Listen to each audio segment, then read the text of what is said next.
Deyir, təslim, 3 növ təslimiyyət var. Təslimliyin bir növü budur ki, bəzi insanlar var ki, əgər o təslimlik mənim mənafeylərimə uyğundursa, bu günləri mənə Allah nəsə əmr eləyib. Baxıram ki, bu mənim özümə uyğundur. Mən buna təslim ola bilərəm. Baxır bir yerdə ki, mən burada təslim olsam, mənim cibimdən nəsə gedəcək, mənim nəsə çətinliyim olacaq. Orada qəbul eləmir.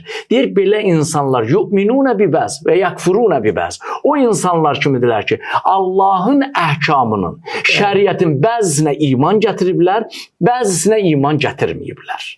Bəli. Bu insanları yəni bizim dinimiz qəbul eləmir. Din odur ki, mənim öz xeyrimə olsa da, mənim öz ziyanıma da olsa, mən bunu canı dildən qəbul eləməliyəm. Deyir, ikinci təslimlik odur ki, bəzi insanlar var ki, elə öz həyatları kimi Allah tərəfindən bir təslimlik gələndə o dəqiqə razı olurlar. Bunlar kimdirlər? Bunlar həqiqi möminlər, həqiqi müsəlmanlardılar.